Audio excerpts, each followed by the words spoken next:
The first words made Ethan Whitmore stop breathing for a second. Not because they were loud, not because they were dramatic, but because he hadn't heard that language in 20 years. Rain tapped softly against the tall windows of the Whitmore Tower restaurant, 37 stories above downtown Chicago. The city glowed beneath the storm like a sea of gold and silver lights. Inside, crystal chandeliers reflected across polished marble floors while executives in tailored suits discussed mergers, investments, and quarterly projections over expensive dinners. It was the kind of place where every detail mattered.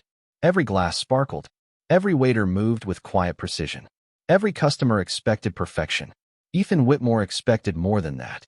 At 38, he had become one of the youngest CEOs in America to build a company valued at over $12 billion. Business magazines called him visionary. Investors called him unstoppable.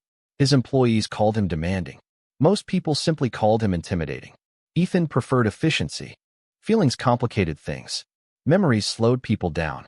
He had learned that lesson years ago. The silver watch on his wrist caught the restaurant lights as he checked the time for the third time in 5 minutes. Another delayed meeting. Another wasted evening. His coffee had already gone cold. He didn't notice. He was too busy reviewing numbers on his tablet. Across the dining room, Helen Brooks carried a tray of coffee cups with steady hands. At 62, she moved more slowly than the younger servers, but there was a grace in her movements that experience had polished over decades. Her silver blonde hair was tied neatly behind her head. Fine lines framed kind blue eyes that seemed to notice everything while drawing attention to nothing. Most customers barely remembered her face after she served them. That was perfectly fine with Helen. She wasn't there to be noticed. She was there to work, to help her grandson through college, to keep moving forward one day at a time. She passed Ethan's table twice before he looked up. The first time, he didn't acknowledge her. The second time, he slid an empty cup toward the edge of the table without saying a word. Helen offered a polite smile. Ethan never saw it. Outside, thunder rolled somewhere beyond Lake Michigan. Inside, a pianist played softly near the bar. Then something unusual happened. An elderly woman entered the restaurant with the help of a cane. Her white coat was damp from the rain. Her eyes searched the room with quiet uncertainty. Most people barely noticed her. Helen did. Immediately, she set down her tray and walked toward the woman. The elderly guest seemed relieved to see her. Then Helen spoke. Just one sentence. Softly, naturally, like greeting an old friend. Ethan's hand froze above his tablet. His eyes lifted. The room faded away. The rain disappeared. The music vanished. Because the language Helen had just spoken was one that no one should have known. Not here. Not now. Not anymore. It was the same rare language his mother Rose had whispered to him as a child whenever she wanted to tell him something important. The same language that had disappeared from his life the day she died. And for the first time in 20 years, Ethan Whitmore heard his mother's voice inside a stranger's words. For several seconds, Ethan did not move. The tablet screen in front of him slowly dimmed and went black, forgotten. Across the restaurant, Helen continued speaking with the elderly guest as though nothing unusual had happened. Her voice remained calm, gentle, familiar. Ethan could not hear every word from where he sat, but he recognized enough to feel something shift deep inside his chest. The language was real, not similar, not close, exact. Every sound carried the same rhythm his mother had used when he was a boy. Every phrase felt like a door opening to a room he had locked years ago. The rain pressed harder against the windows. The city lights blurred beyond the glass. Ethan swallowed slowly and looked away. It had to be a coincidence.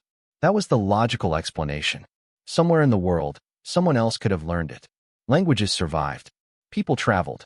There was no reason to let a few unfamiliar memories distract him from business. Yet his eyes drifted back toward Helen almost immediately. The elderly guest smiled warmly before Helen guided her toward a table near the fireplace.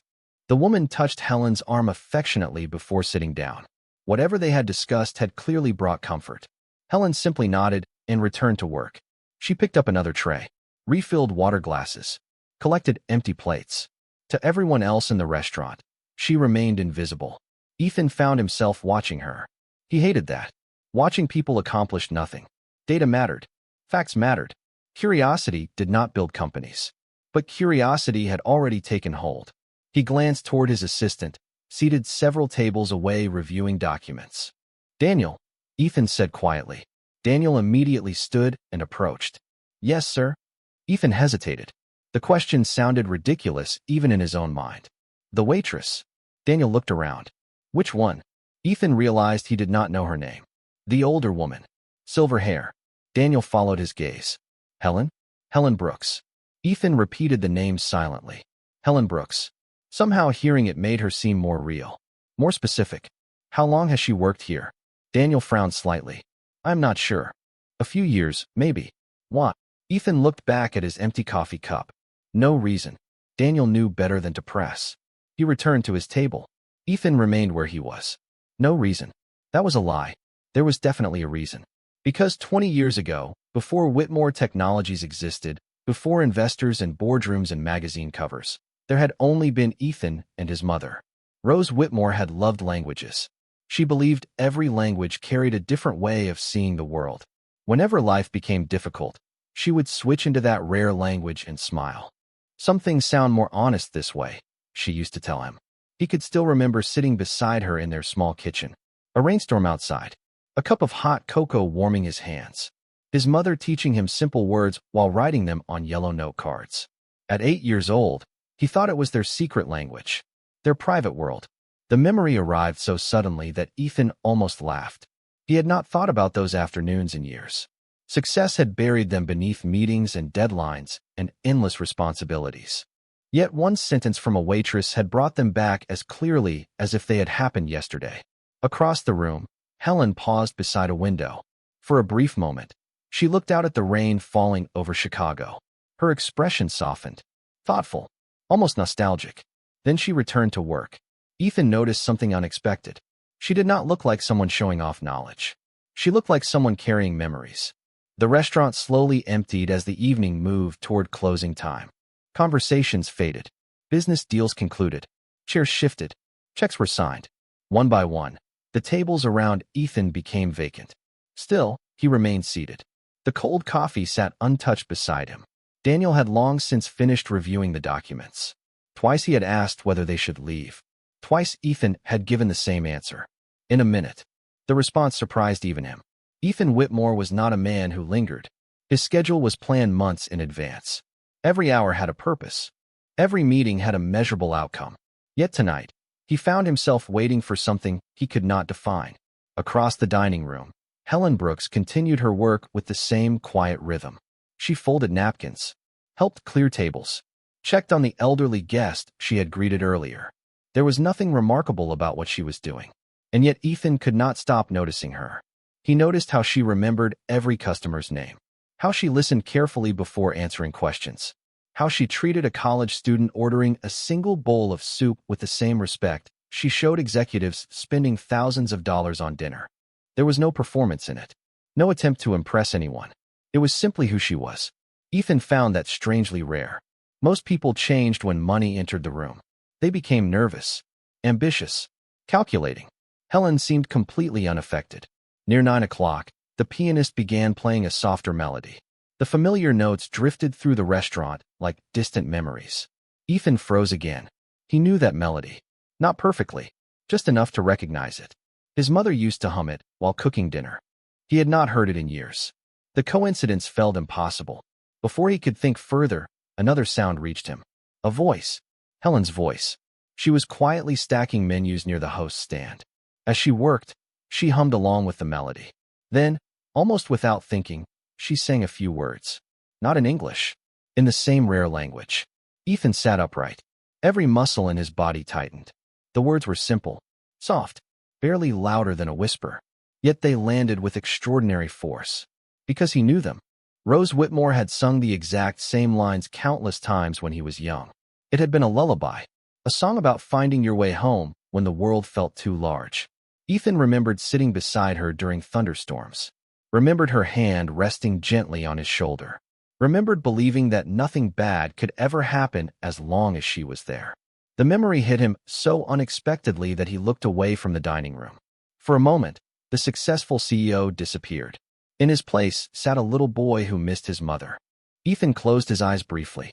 He had spent 2 decades avoiding grief by staying busy, building companies, chasing goals, filling every empty space with work. It had been easier than facing the silence she left behind. But tonight the silence felt different. Tonight it was speaking back to him. When he opened his eyes again, Helen was still organizing menus. She seemed unaware of the effect she was having. Or perhaps she knew and chose not to show it. Ethan stood slowly from his chair. Daniel looked up in surprise. "Sir." Ethan adjusted his jacket. His heartbeat felt strangely unsteady. "I need to ask her something." For the first time that evening, he began walking toward Helen Brooks. Ethan crossed the dining room slowly. The distance was no more than 40 feet, yet it felt longer than some of the journeys he had taken across the world. Helen looked up as he approached. Her hands paused over the stack of menus. For a moment, neither of them spoke. The restaurant had grown quiet. The last few guests were gathering their coats.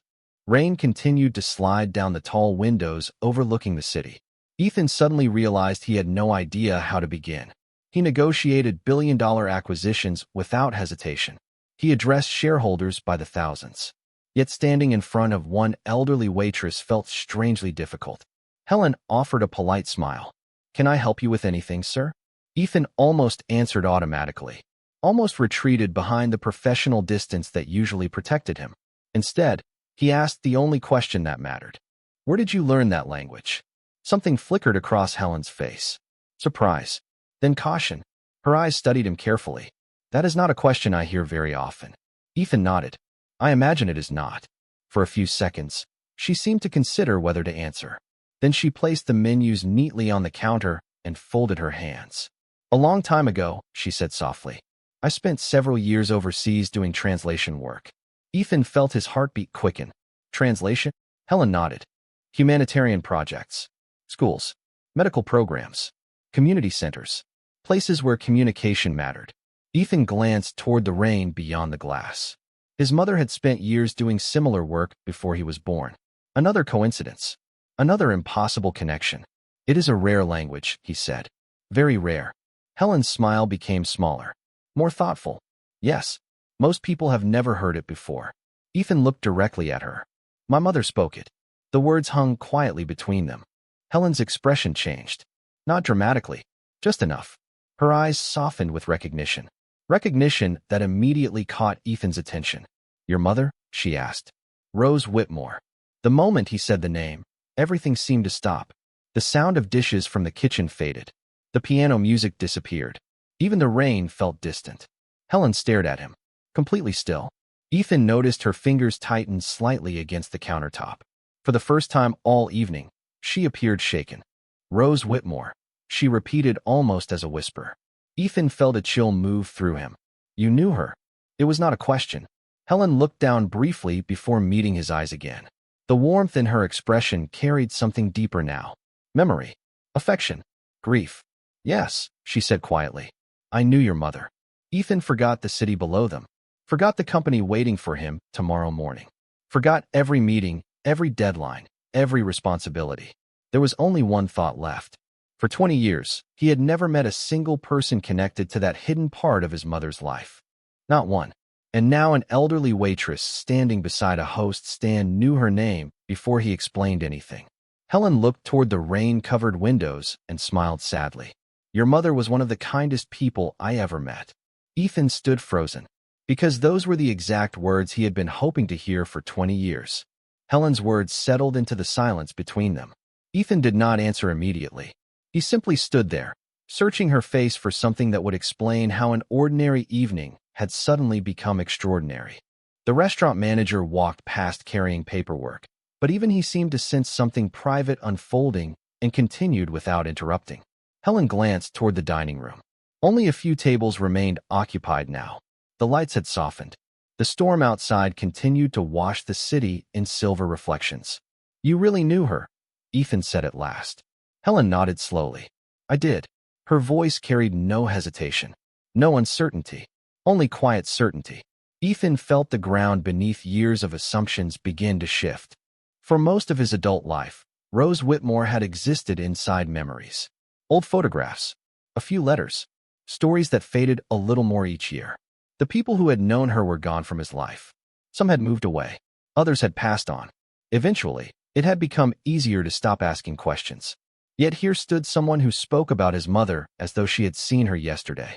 Where? Ethan asked. Where did you meet her? Helen smiled faintly. A small community center overseas. More than 20 years ago. It was not a place most people would remember. Ethan listened carefully. Every word mattered now. She volunteered there? Helen nodded. Long before most people knew her name.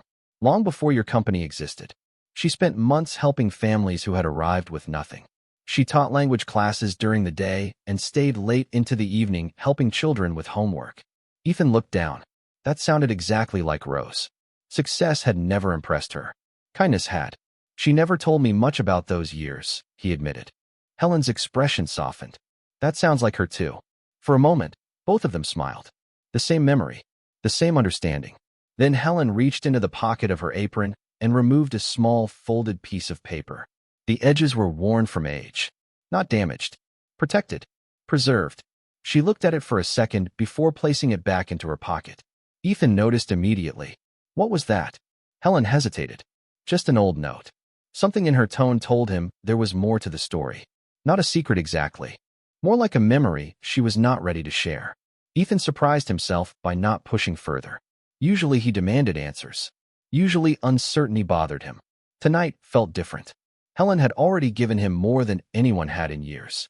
Across the room, the elderly woman Helen had greeted earlier waved before leaving. Helen smiled and waved back. Ethan watched the exchange. Genuine warmth. Genuine connection. No audience. No benefit.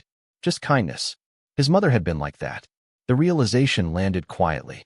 For the first time all evening, Ethan understood why he had not walked away. It was not only the language. It was not only the memories. It was the feeling. Standing near Helen felt strangely familiar, like stepping into a room where his mother had once been. The rain continued to fall beyond the windows. The city stretched endlessly below. Yet Ethan found himself hoping the night would last a little longer. Because after 20 years of silence, he finally felt closer to Rose Whitmore than he had in a very long time. The clock above the bar moved past 10 o'clock. Most of the staff had begun their closing routines. Glasses disappeared into storage. Tables were wiped down. The pianist packed away his sheet music and quietly left through a side entrance. Yet Helen and Ethan remained near the host's stand, speaking in voices low enough that the rest of the room seemed to fade around them. Daniel sat patiently at a distant table, occasionally checking his watch but saying nothing. He had worked with Ethan long enough to recognize when something truly mattered. Helen glanced toward the kitchen doors and smiled faintly. Your mother used to stay late too. Ethan looked up immediately. Stay late. Every chance she got. Helen folded a linen napkin as she spoke. Most volunteers finished their shifts and went home. Rose always found one more person who needed help. One more child struggling with homework. One more family trying to learn English. One more problem worth solving. Ethan listened quietly. He could picture it perfectly. His mother had never been able to walk past someone who needed kindness. That sounds familiar, he said softly. Helen laughed. The sound carried warmth and memory. I imagine it does. For a moment she seemed lost in another time. A different country. A different life. Then she looked back at Ethan. You have her eyes, you know. Ethan blinked. No one had said that in years. Most people compared him to magazine photos, corporate profiles, and public appearances. Nobody talked about his mother anymore. Really? Helen nodded. The same look when you are thinking too hard. Ethan almost smiled. Almost. Instead, he looked toward the rain-covered windows. I do that a lot. Your mother did too. Another silence settled between them. Comfortable this time. Not awkward. Not forced. Ethan realized he had not experienced a conversation like this in years. No negotiations. No expectations. No hidden agenda. Just memories shared between two people connected by someone they both cared about. Then a question surfaced. One he had been avoiding. If you knew her so well, he said carefully, why did I never hear about you? Helen's hands became still. The folded napkin rested quietly on the counter. For the first time that evening, she did not answer right away. Ethan noticed. The hesitation was small, but unmistakable. Helen looked down briefly before meeting his eyes again. Life has a way of scattering people, she said. Years pass. People move. Circumstances change. It sounded true, but incomplete. Ethan sensed it immediately. There was something she was leaving unsaid. Not because she wanted to deceive him. More because the memory seemed heavy. Delicate. worth handling carefully. Helen reached into her apron pocket again. Her fingers brushed the folded paper Ethan had noticed earlier. This time she held it a little longer before letting her hand fall back to her side. Ethan's attention fixed on it. Whatever was inside mattered. He could feel it. Outside, lightning flashed silently beyond the clouds, illuminating the skyline for a brief moment. The city appeared frozen in silver light. Helen watched the reflection in the window. "There is something I should probably tell you," she said quietly. Ethan felt his heartbeat slow. The room suddenly seemed very still. Even the rain felt quieter. Helen took a slow breath. Her eyes carried the weight of 20 years. "The last time I saw your mother," she said, "she asked me to keep something safe." Ethan stared at her. Every sound disappeared. Because somehow, deep down, he already knew the folded paper in her pocket was not just an old note. It was the reason fate had brought them together tonight. Helen's words lingered in the air long after she finished speaking. Ethan did not trust himself to respond immediately. 1,000 questions rushed through his mind at once. Why had his mother chosen Helen? What had she asked her to protect? And perhaps most importantly, why had nobody ever mentioned any of this before? Helen seemed to understand the storm behind his eyes. She reached for a nearby chair and sat down carefully. The restaurant was officially closed now. The lights had dimmed another shade. Somewhere in the kitchen, a dishwasher hummed softly. Beyond the windows, Chicago shimmered beneath the rain. "I never expected to meet you," Helen admitted quietly. "Not here. Not like this." Ethan pulled out a chair across from her and sat down. The distance between them felt smaller now. Less like a customer and a waitress. More like two people standing on opposite sides of the same memory. "Why did she ask you?" he said. Helen looked toward the window before answering. "Because I was there." Ethan waited. Helen folded her hands together. "During those years, your mother helped hundreds of people. But there were a few of us who became friends. Real friends. We spent long evenings talking after everyone else had gone home. We shared meals, stories, dreams for the future." A faint smile touched her lips. "Rose talked about you constantly." Ethan lowered his eyes. "Me? All the time." Helen laughed softly. "She carried pictures of you everywhere. If someone gave her 10 minutes, she could find a way to mention her son." Ethan felt a tightness form in his chest. He remembered the photographs. The camera she always carried. The way she documented ordinary moments as though they were treasures. Helen continued. "She worried about you too." Ethan looked up. "Worried? Not because of who you were. Because of who you might become." The answer surprised him. Helen saw it immediately. "She believed you were brilliant," she said. "But she was afraid success would convince you that achievement mattered more than people." Ethan looked away. The words landed harder than he expected. Because part of him knew exactly what Rose would think of the man he had become. The silence stretched between them. Not uncomfortable. Honest. Finally, Helen reached into her apron pocket and slowly removed the folded paper. Under the soft restaurant lights, Ethan could see how carefully it had been preserved. The edges were worn from time, but not damaged. Someone had protected it for years. Decades. Helen held it gently, almost reverently. "I have carried this for a very long time," she said. "Not because your mother told me to hide it. Because she asked me to wait." Ethan stared at the paper. His heartbeat echoed in his ears. "Wait for what?" Helen looked directly at him. Her blue eyes carried the weight of 20 years and the peace that comes from keeping a promise. "She told me there would come a day when you needed it more than you wanted it." Ethan felt every sound in the room disappear again. The rain, the dishwasher, the distant city below. Everything faded. Because for the first time that night, he realized this was not simply a memory from his mother's past. This was a message from her future. Neither of them moved. The folded paper rested between Helen's hands like something fragile enough to break and important enough to protect forever. Ethan stared at it. 20 years of unanswered questions seemed to live inside those few sheets. His instinct was to reach for it immediately, to unfold it, to finally hear whatever his mother had wanted to say. Yet something stopped him. Perhaps it was the look in Helen's eyes. Perhaps it was the realization that once he read it, there would be no going back. Some moments only happen once. Helen seemed to understand. "She knew you very well," she said softly. "Better than anyone." Ethan let out a quiet breath. "Sometimes I wonder if that is true anymore." Helen tilted her head slightly. "Why would you say that?" Ethan looked toward the dark windows overlooking Chicago. His reflection stared back at him. Expensive suit. Perfect tie. the image the world expected. Because the older I get, the harder it is to remember who I was before all of this. He gestured vaguely toward the skyline. The company, the success, the endless obligations. Helen followed his gaze. Your mother worried that might happen. Ethan gave a faint smile. Apparently, she was right about many things. Helen laughed softly. Then her expression became thoughtful again. Do you know what Rose admired most about people? Ethan shook his head. Their ability to stay kind after life gave them reasons not to be. The words landed quietly. No accusation. No judgment. Just truth. Ethan lowered his eyes.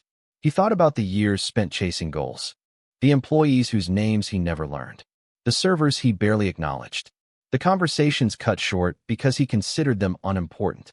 Earlier that very evening, he had hardly looked at Helen when she approached his table. Now she was the most important person in the room. The irony was impossible to ignore. Helen seemed to notice his thoughts. Your mother never measured people by titles, she said. She paid attention to character. Ethan remembered that. A memory surfaced unexpectedly. He was 12 years old. They had stopped at a roadside diner during a road trip. Rose had spent 15 minutes talking with a waitress while Ethan impatiently waited by the door. Later he asked why. His mother had smiled and said, "Every person has a story.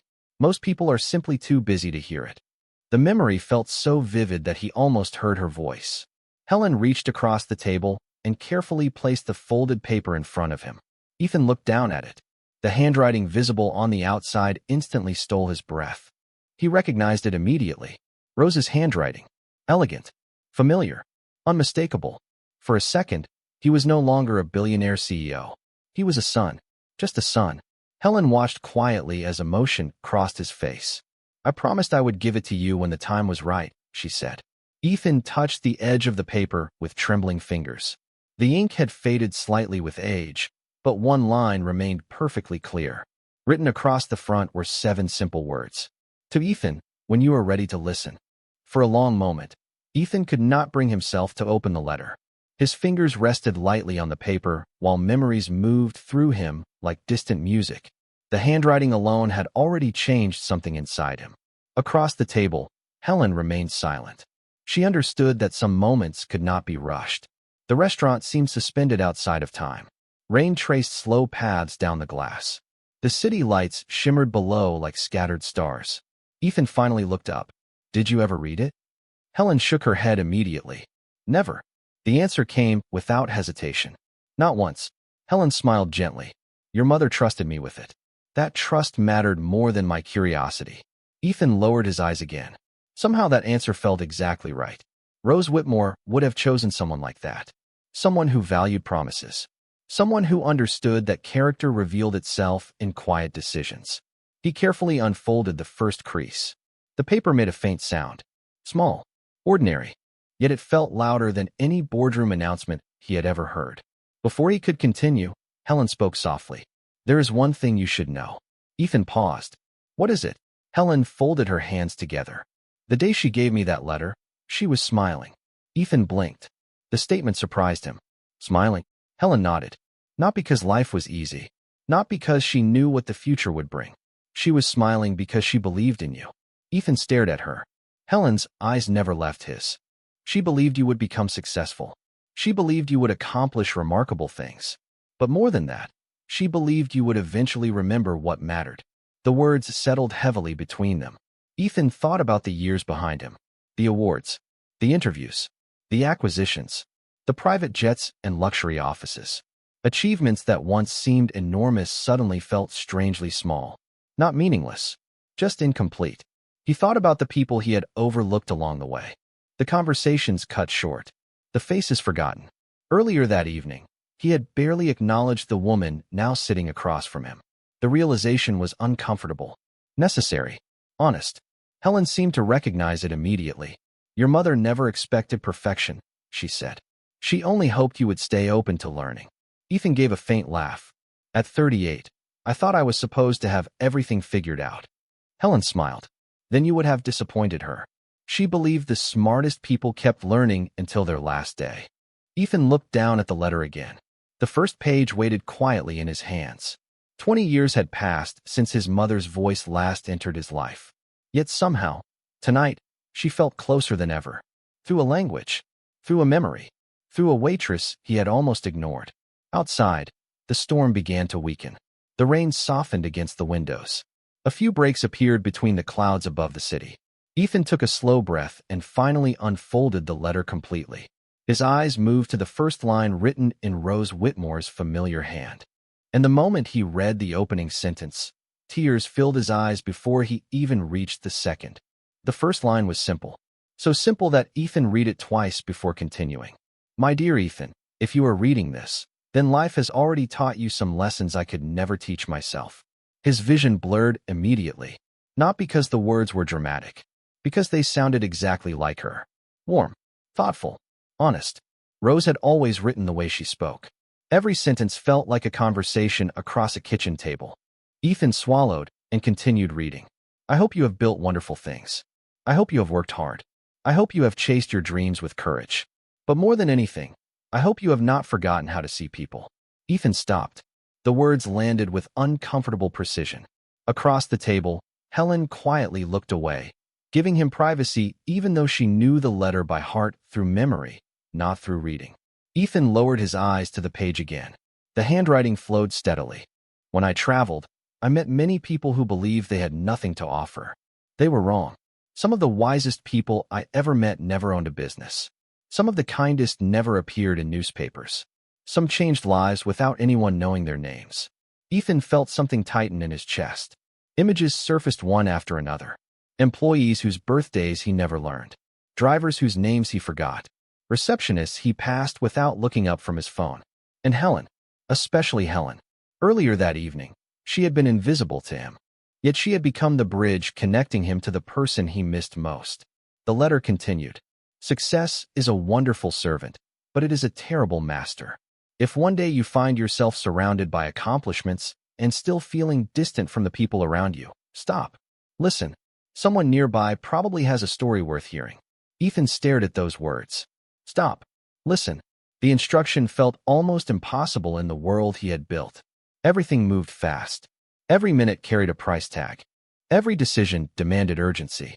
Yet tonight, the most important moment of his year had arrived because he stayed still long enough to listen. Outside, the rain eased into a soft drizzle. A few lights from passing boats reflected across the dark surface of Lake Michigan. The city continued moving beneath the clouds, unaware that one man's understanding of success was quietly changing 37 stories above the street. Ethan turned the page. A smaller note had been written near the bottom in the rare language she used to teach him as a child. He translated it automatically. Some paths lead forward. The best ones lead back to your heart. His hand trembled slightly. He remembered learning those exact words when he was 9 years old. Rose had written them on a yellow card and taped it to the refrigerator. He had forgotten them. Or perhaps he had buried them beneath years of ambition. A quiet sound pulled his attention away from the page. Helen was standing now, preparing to leave for the evening. Her shift had ended long ago. Yet she had remained because of a promise made decades earlier. Ethan looked at her differently than before. Not as a waitress. Not as a stranger. But as someone who had protected a piece of his mother for 20 years.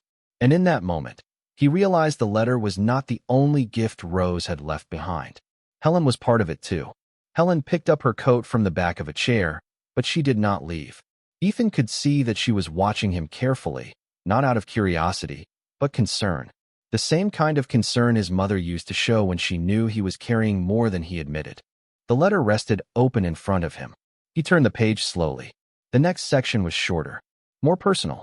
The handwriting seemed almost lighter, as though Rose had been smiling while writing it. Ethan, if you ever become important, remember something. The people who help you find your way are rarely the people the world celebrates. They are the ones who quietly hold doors open. They are the ones who listen. They are the ones who keep promises when nobody is watching. Ethan stopped reading. His eyes lifted toward Helen automatically. She looked away toward the rain-covered windows, giving him space. Yet the connection was impossible to miss. 20 years. 20 years she had protected this letter. Not for recognition. Not for reward. Simply because she gave her word. Ethan thought about the contracts he signed every week. Hundreds of pages. Teams of lawyers. Entire departments built around trust and verification. Yet the most important promise in his life had been kept by a woman carrying coffee trays and folding napkins. The realization humbled him. He returned to the page. There may come a day when someone enters your life carrying a piece of your past. When that happens, do not ask what position they hold. Do not ask how much money they have. Ask what kind of person they are. The answer will tell you everything you need to know. Ethan closed his eyes briefly. Earlier that evening, he had done the opposite. He had seen a waitress and assumed he knew her story. He had reduced an entire human life to a uniform. The lesson was uncomfortable because it was true. When he opened his eyes again, he noticed something tucked inside the final fold of the letter. A photograph. Small, faded, carefully preserved. His breath caught. Rose stood in the center of the picture, younger than he remembered, smiling beneath bright sunlight. Beside her stood Helen. Both women looked tired and happy at the same time. Around them were children holding books and waving at the camera. Ethan stared at the image. For years he had believed entire chapters of his mother's life had vanished forever. Yet here they were, not lost, simply waiting. Helen noticed the photograph and smiled softly. That was taken during our last summer there. Ethan looked at her. You kept this too? Your mother wanted you to have it one day. Ethan studied the picture again. Two women. One promise. 20 years of patience. Outside, the storm finally began to break apart. Small openings appeared among the clouds. Moonlight touched the glass. For the first time in a long time, Ethan felt something unfamiliar. Not ambition. Not pressure. Not responsibility. Gratitude. Pure and simple. And as he looked at the photograph in his hands, he realized the greatest inheritance his mother left him was never money, advice, or opportunity. It was the chance to become the kind of person she believed he could still be. The final page of the letter was shorter than the others. Ethan noticed that immediately. The handwriting remained steady, but the sentences were fewer, simpler, as though Rose had saved her most important thoughts for last. The restaurant was completely silent now. The staff had gone home. Daniel waited near the entrance, giving his boss space. Helen stood quietly beside the window, watching the city lights emerge as the clouds slowly drifted apart. Ethan looked down and continued reading. If you have reached this page, then I want you to know something very important. I have never worried about whether you would succeed. I only worried about whether success would make you lonely. Ethan stopped breathing for a moment. The words felt less like a letter and more like a conversation happening across time. He thought about the penthouse apartment that often felt empty, the endless business dinners, the awards displayed in glass cases, the crowded rooms where he still felt alone. His mother had seen it coming long before he did. He continued reading. The world will tell you to collect accomplishments. Collect people instead. Not crowds. Not followers. Not admirers. People. The kind who tell you the truth. The kind who stay when life becomes difficult. The kind who remind you who you are when you forget. Ethan lowered the page slightly. His eyes moved toward Helen. She was standing exactly where she had been all evening. Waiting. Patient. Expecting nothing. For 20 years, she had carried a promise she could have easily abandoned. She had protected a connection between a mother and her son without ever asking for recognition. Suddenly, Ethan understood why Rose had trusted her. The answer had been visible all along. Character recognized character. He returned to the final paragraph. One day you will meet someone who teaches you something important. Listen carefully. Wisdom does not always arrive wearing a title. Sometimes it arrives quietly. Sometimes it wears ordinary clothes. Sometimes the world overlooks it completely. Ethan felt tears gather again, because that was exactly what had happened. He had walked into the restaurant focused on schedules, numbers, and obligations. He had barely acknowledged the elderly waitress serving his table. Yet she had become the most important person he met all year. The final sentence waited alone at the bottom of the page. Short, simple, written in the rare language she had taught him as a child. Ethan translated it automatically. The meaning struck him with extraordinary clarity. When you find your way back to people, you find your way back to me. Ethan closed his eyes. For several seconds, he simply sat there holding the letter against his chest, not hiding his emotions, not managing them, just feeling them. When he finally opened his eyes again, the city looked different. The restaurant looked different. Even time itself felt different. Some nights changed your schedule. Some nights changed your priorities. This night had changed something much deeper. Slowly, Ethan stood up and walked toward Helen. She turned as he approached. Before she could say a word, Ethan spoke softly. Thank you. Helen smiled. Not the smile of someone receiving praise. The smile of someone finally completing a promise she had carried for half a lifetime. The rain had stopped by the time Ethan and Helen finally walked toward the elevator. The city below shimmered beneath fresh reflections, clean and bright after the storm. For a moment, they stood together near the window overlooking Chicago. Neither seemed in a hurry to leave. Some nights asked nothing from you except that you remain present long enough to understand them. This had been one of those nights.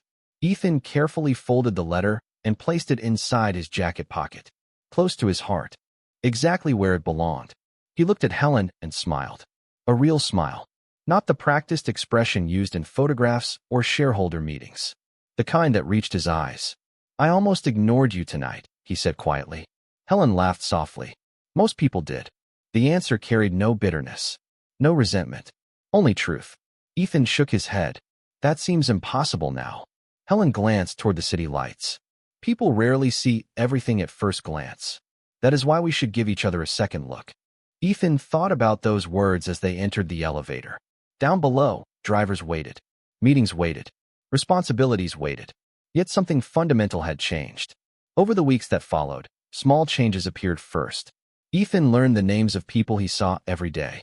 Receptionists, security guards, drivers, servers. He listened longer, asked more questions, put away his phone during conversations. The changes seemed insignificant from the outside, yet they transformed the atmosphere around him. People responded differently when they felt seen. They always had. Months later, when a journalist asked what leadership lesson had influenced him most, Ethan surprised everyone. He did not mention business school. He did not mention investors. He did not mention market strategy. Instead, he spoke about kindness, about listening, about a promise kept for 20 years by someone the world had overlooked. He never shared every detail. Some stories belonged to the people who lived them, but he carried the lesson everywhere. And every Thursday evening, no matter how busy his schedule became, Ethan returned to the restaurant. Sometimes he ordered dinner, sometimes only coffee. He would sit by the window while Helen finished her shift. They would talk about books, memories, languages, life. The conversations were never rushed. The coffee occasionally grew cold. Neither of them minded, because some things mattered more than schedules, more than deadlines, more than success itself. Years earlier, Rose Whitmore had worried that achievement might pull her son away from people. Instead, through an unexpected chain of events, people brought him home again. And perhaps that was the quiet miracle hidden inside the story. Not that a letter survived 20 years. Not that a rare language connected strangers. But that dignity, kindness, and promises kept in silence still have the power to change a life. Some languages are not spoken with words. Some are spoken through loyalty, through patience, through seeing value where others fail to look. And in the end, the person Ethan almost overlooked became the person who helped him hear his mother's voice one last time. If this story reminded you of someone whose kindness changed your life, perhaps take a moment to remember them today. And if stories about quiet strength and unexpected human connections speak to your heart, you are always welcome to join us again for the next one.